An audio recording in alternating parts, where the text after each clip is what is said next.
So guys, for the first method, you're going to find the Excel file that you're having a problem with, you're going to right click on it, and then click on properties, and then where it says opens with, you're going to click on change. Just make sure that you have it with open with Excel.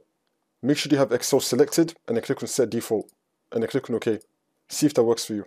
And now for the next method, you're going to head over to search and type in add or remove programs. Click on it, and then once you're on this, you're going to scroll down till you find Microsoft Office. You're going to click on the three dots, click on modify, and then click on yes.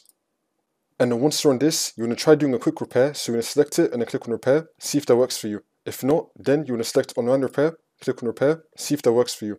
And now for the next method, you just want to open up any Office program. So for example, if I just go to search and I type in Word, click on it. Even though it's Word, it's still going to work with Excel. And then once you're on this, on the left hand side, you're going to click on account, and then you're going to click on update options, and then click on update now. See if that works for you. And now for the next method, you're going to head over to search again and type in Excel. Click on it.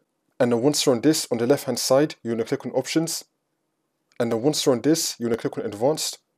And now you're going to scroll down till we find general. Here it is, we're in general right now. You want to make sure you have ignore other applications that use dynamic data exchange, DDE. Make sure that you have this unticked. You want to untick this and then click on OK. Then you just want to close out of Excel, open it back up again, see if that works for you. And now for the next method, you want to head over to search again and type in check for updates. Click on it. And then once you're on this, you want to scroll down and then click on advanced options.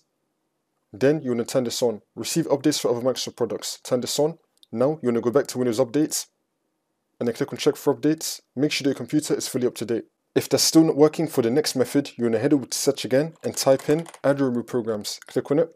And then once you're on this, you want to scroll down till you find Microsoft Office. You want to click on the three dots, click on uninstall, then you want to uninstall it. Then you just want to reinstall it again.